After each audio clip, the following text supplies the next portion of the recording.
Merci d'être avec nous en Bonjour. direct sur BFM TV. Vous militez pour la réouverture des bars. Ça sauverait des entreprises, ça Absolument. apporterait un peu de joie, dites-vous. Vous l'avez publié en vidéo pour le faire savoir. Elle a été vue des millions de fois, cette vidéo. En réaction, Oui. le président de la République a pris son téléphone pour vous appeler. Qu'est-ce qu'il vous a dit?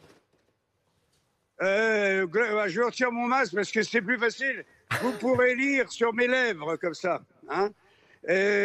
D'abord, pour l'hydroxychloroquine dont vous venez de parler, encore une fois, deux éléments contradictoires, c'est-à-dire elle est maintenant interdite, sauf pour ceux qui soignent, comme moi, par exemple, des rhumatismes. Ça veut dire qu'il ne faut plus la prendre, mais vous pouvez quand même continuer à la prendre, quoi, globalement. Voilà encore une information. Les Africains, ils rigolent parce que la chloroquine, pour eux, c'est comme notre efferalgan pour nous, tu vois. Ils en prennent depuis l'âge de 8 ans contre tout un tas de maladies, dont le paludisme, la malaria et compagnie. Eux, ça les fait bien rigoler quand on parle de ce médicament qui, soi-disant, est dangereux. Mais je crois que Big Pharma a réussi son coup. Je crois. Ils veulent bloquer, tuer la chloroquine parce que Big Pharma, ils n'en ont rien à branler de soigner les gens. Jean-Marie Bigard, est-ce qu'on peut gros revenir à la organisme, question que je vous ai posée, en l'occurrence, ce coup de fil d'Emmanuel Macron que vous avez reçu? Qu'est-ce qu'il vous a dit? La plupart du temps, toutes les phrases que j'ai dites, il les a approuvées parce que ce sont des phrases du peuple. C'est ce que le peuple ressent. Et comme il a un petit peu de mal à s'adresser directement au peuple, il s'adresse à moi. Et par moi, en fait, il s'adresse au peuple, puisqu'il sait que la première vidéo que j'ai faite au président a fait 8 millions de vues. C'est énormissime. Tu aimerais certainement aujourd'hui faire 8 millions de personnes avec ton journal, tu vois. Donc, quand un mec pèse 8 millions de personnes, et qui représente le peuple, et je dirais plutôt le peuple un peu en colère, on l'appelle. Est-ce que Et vous c'est ce avez qui été s'est surpris passé. malgré tout de cet appel? J'ai été très surpris, mais pas plus que ça. Je veux dire pourquoi. C'est que je me suis aperçu que mon bras touchait au trône. Vous savez quand? C'est pas janvier là, janvier d'avant.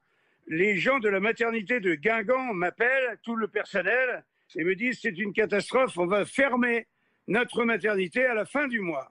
Ils m'appellent au secours. Pourquoi? Parce que je suis une grande gueule et qu'on entend ma voix et que beaucoup de gens l'entendent. Je prends mon téléphone, c'est une bouteille à la mer, bien sûr, hein, et je m'adresse au couple présidentiel.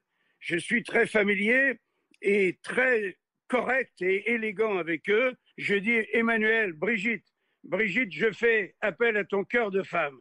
On va fermer la maternité de Guingamp, alors que moi, j'ai payé de ma poche une maternité au Burkina Faso pour 3000 femmes qui accouchaient sur la terre battue. J'ai dit, moi, de mon vivant, je ne peux pas suivre ça. J'ai mis la main dans ma poche. J'ai fait fabriquer une maternité au Burkina Faso qui s'appelle la maternité Sacha Bigard, du nom de mon premier fils Sacha, mon petit Brésilien qui est avec sa maman au Brésil.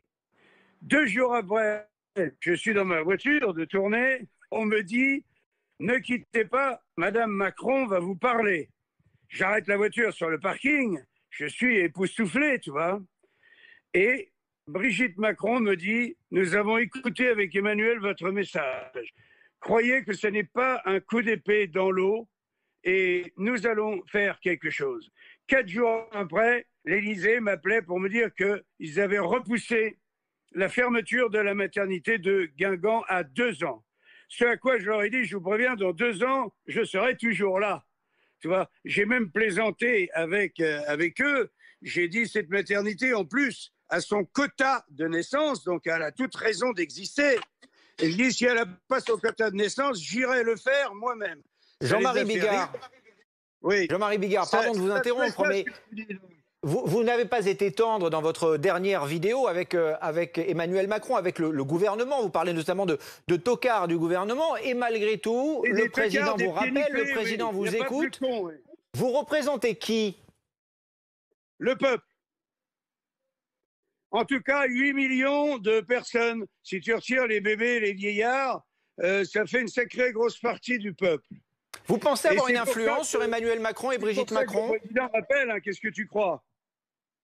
Moi, je crois rien, je vous demande. C'est pour ça que je lui ai dit, si j'avais représenté 12 personnes, il n'aurait peut-être pas pris soin de m'appeler. Mais là, pour lui, c'est quand même intéressant parce qu'il est assez déconnecté du peuple. Donc, en s'adressant à moi, il a encore ce passage avec le peuple. Moi, je suis évidemment, je suis un gilet jaune, je suis à la fois un ami de la police, je suis un petit peu tout, mais en tout cas, je parle avec mon cœur et donc les gens m'écoutent. Vous parlez avec votre cœur. Est-ce qu'il vous a entendu? Est-ce que vous lui avez parlé comme ça, Emmanuel Macron, comme vous parlez à tout le monde, comme vous me parlez maintenant? Je parle en ce moment. Qu'est-ce qu'il vous a dit, lui, précisément? Eh bien, que, par exemple, la deuxième fois, c'est appelé plusieurs fois, j'avais réclamé dans ma vidéo un putain d'échéancier. Parce que, une nouvelle fois, il disait oui, oui, ça va venir. Hein, les masques, oui, oui, on les a commandés et là, on est en attente. Mais après, j'ai prévu un grand plan avec plein de milliards. Et moi, je lui ai dit, mais on n'en a rien à branler, des milliards d'après. Là, c'est aujourd'hui qu'on est dans la merde.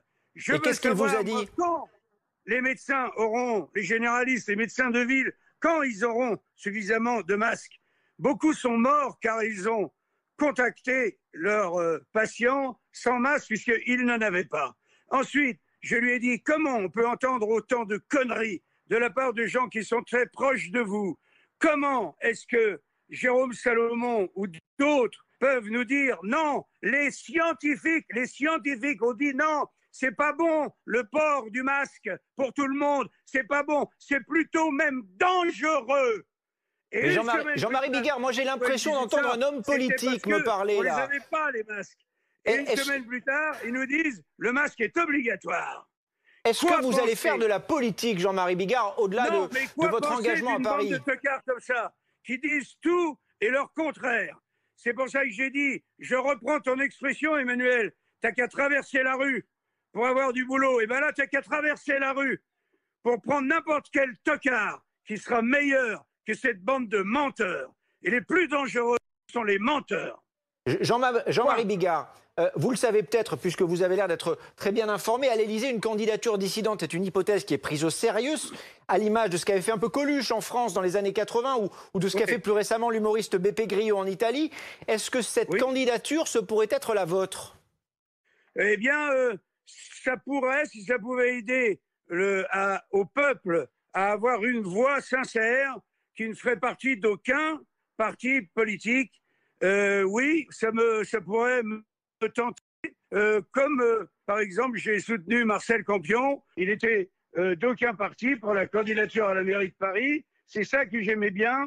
Il était pour essayer de rendre la ville lumière, la ville de la fête, qui est devenue la ville des rats, d'essayer de retrouver un peu de superbe. Et cette candidature, Jean-Marie Bigard, il faut bien le dire, ça a été un échec. Est-ce que vous seriez candidat à la présidentielle de 2022 ?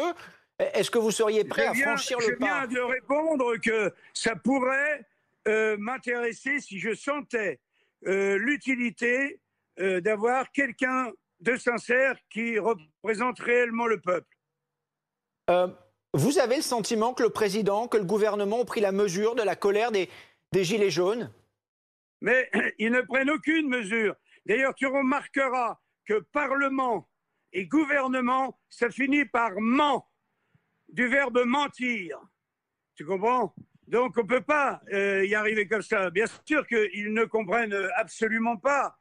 Il n'y a aucun lien entre eux et le peuple. Mais un jour, quand le peuple va vraiment se réveiller, ça va faire très très mal. Hein, il va falloir que des têtes tombent après tout ça. Ce coup de fil, quand vous dites des têtes tombent, on imagine qu'évidemment que c'est au sens figuré. C'est ce que je vais expliquer le 20 juin. Je fais un spectacle en streaming le 20 juin de 19h30 à 20h30. Et vous promettez deux choses, des révélations, et je vais vous citer, pardon, du sang et du sperme. Qu'est-ce que vous allez dévoiler ? Comme vous n'imaginez pas, ce qui n'est pas le cas là aujourd'hui, puisque je me réserve pour cette soirée en streaming le samedi 20 juin de 19h30 à 20h30. Une petite question toute simple. Jean-Marie Bigard, vous avez reçu un coup de fil du président de la République. Est-ce que vous n'avez pas le sentiment que ce coup de fil, c'était peut-être aussi pour pour essayer de maîtriser votre voix, vos critiques? Bien sûr que c'est évident, puisque je représente un danger potentiel. Tu comprends? Je le sais, ça n'est pas la première fois que ça m'arrive. J'ai 66 ans, tu vois, et j'ai serré beaucoup de fois la main de Jacques Chirac. Le président Sarkozy m'a emmené au Vatican voir le pape, et il m'a emmené voir le pape comme le plus gros donateur individuel français. Il a raconté ça au Saint-Père, tu vois, et j'ai été très honoré. Donc je sais que mon bras, comme on disait avant, touche au trône. Ça veut dire que je sais que le premier coup de fil que m'a donné Emmanuel Macron, il m'a dit, c'est Patrick Sébastien qui m'a donné votre téléphone. Je vous ai écouté, je vous écoute toujours. J'aimerais bien parler avec vous. Franchement, Jean-Marie Bigard, franchement, qu'un président de la République vous appelle dans la période actuelle, est-ce que vous n'avez pas trouvé ça un peu too much pour reprendre une expression populaire? Il n'y a pas besoin. Il n'y a pas besoin de parler de période spécialement. À partir du moment où quelqu'un représente fortement, ce qui est mon cas, la voix du peuple, on l'appelle. Vous avez trouvé ça normal, tout à fait normal que le président de la République vous appelle. Tout le monde s'est offusqué que François Mitterrand appelle Guy Bedos. Dis-moi, est-ce qu'on s'en est offusqué à l'époque? Pourquoi des gens essayent de me traîner dans la merde? Parce que y en a même qui disent presque que je vais profiter de ça. Mais j'en ai rien à foutre, moi. J'ai dit aux journalistes, je n'ai peut-être pas de carte de presse, mais j'ai une paire de couilles. Et peut-être que vous n'avez rien à dire au président d'intéressant. C'est sûrement pour ça qu'il ne vous appelle pas. Mais la différence entre, par exemple, François Mitterrand et Guy Bedos, c'est que, sauf erreur de ma part, à l'époque, Guy Bedos n'avait pas insulté François Mitterrand. Vous avez insulté quand même Emmanuel Macron et ce dernier prend son téléphone pour vous appeler. Je l'ai sollicité par des mots et des phrases du peuple, qui émanent en tout cas du peuple. Et il a été touché par ça. Il n'a pas rappelé le mec qui lui a chié dessus. Il a rappelé un homme, pas l'auteur du lâcher de salope. Il a rappelé Jean-Marie Bigard. Parce qu'il pense que ce que dit Jean-Marie Bigard est très écouté par le peuple. Et tout d'un coup, il se dit, j'ai envie d'aller parler à l'oreille des chevaux, comme on dit, mais j'ai envie de connaître son avis. Et tout ce qu'il dit m'intéresse. Et souvent, c'est d'une logique implacable. C'est ça, moi, je n'ai aucune compétence dans quelque secteur politique que ce soit. Mais je sais dans beaucoup d'endroits ce que je ferai. En ce moment, par exemple, j'ai entendu avant-hier, il y a un rapport qui dit que la fraude aux aides fiscales a augmenté de 183%. 45 milliards d'euros. Ni le Parlement ment, ni le gouvernement ment, ne s'en occupe. On n'en a rien à branler de 45 milliards, franchement. Jean-Marie Bigard, au-delà de la fraude fiscale, est-ce qu'Emmanuel Macron a réussi à vous rassurer? Est-ce qu'il a réussi à vous rassurer, le président? Est-ce que, à ceux qui vous suivent, les personnes qui ont regardé les millions de personnes qui ont regardé votre vidéo, vous diriez maintenant, écoutez, faites-lui confiance? Je dirais que cet homme a un énorme besoin, comme tous les présidents que j'ai connus d'ailleurs, d'avoir de la confiance. Moi, je ne peux dire que c'est une mauvaise personne. Mais est-ce qu'il vous a rassuré? Il est très mal entouré, mais au fond, je suis quand même rassuré par une chose, c'est qu'un mec qui serait complètement incompétent, dont on voudrait la mort, ne s'amuserait pas à appeler un mec comme moi. Le fait qu'il m'appelle m'a rassuré. Oui. Vous avez été rassuré par le président. S'il est capable d'appeler un mec comme moi, c'est qu'il est capable de tout. C'est qu'il est capable d'arranger aussi les choses, puisque quand les oreilles elles sont plus fermées, quand elles écoutent, quand le capitaine du bateau laisse sa porte entrouverte pour entendre, même si c'est lui, in fine, qui décide, eh bien, je trouve que c'est un bon capitaine. Une dernière petite question, Jean-Marie Bigard, et merci de prendre le temps de nous répondre. Vous avez donc été rassuré par Emmanuel Macron. Qu'est-ce qui fera que vous vous décideriez pour ou contre une candidature en 2022? Quel pourrait être l'élément déclencheur? Eh ben, j'en sais absolument rien, je n'y suis pas. Nous n'y sommes pas encore. Je dis simplement que je suis perclus de bonheur de voir que ma voix, ma carrière, mes idées passent joyeusement à travers tout le peuple. Et c'est pour ça que je sens, quand les Gilets jaunes me sollicitent, ou quand la maternité de Guingamp me sollicite, ils se disent, c'est qui va prendre notre défense le mieux? Eh bien, très souvent, c'est mon nom qui arrive. Et évidemment que, en tant que citoyen français, qu'être humain, je me sens flatté par ça, bien sûr. Vous pourriez vous rapprocher, par exemple, hein, parce qu'on en parle beaucoup en ce moment, de Didier Raoult pour un projet politique. Ah. Encore une fois, je répéterai, les sociétés de laboratoire, dont, par exemple, le mari d'Agnès Buzyn, sont des ennemis jurés. C'est pas ma question. Ma question, elle est très simple. Jean-Marie Bigard, est-ce que vous pourriez vous rapprocher, s'il vous plaît, de Didier Raoult pour un projet politique? Pas pour un projet politique. Didier Raoult est un mec qui soigne les gens. Et on le fait chier. Et lui, il dit, allez parler à la télé, allez discuter le bout de gras, dites ce que vous voulez sur moi, mais moi, je fais mon travail. Il se trouve qu'il y en a une étude qui est bien faite, c'est l'endroit où il y a le moins de morts en France, c'est à Marseille, comme par hasard. C'est tout. Toutes les autres études sont destinées à détruire décidément le professeur Raoult. Et moi, je suis à fond avec lui. Et moi, si j'ai le Covid, j'utiliserai le traitement du professeur Raoult, sans hésiter, dans la seconde. Merci Jean-Marie Bigard.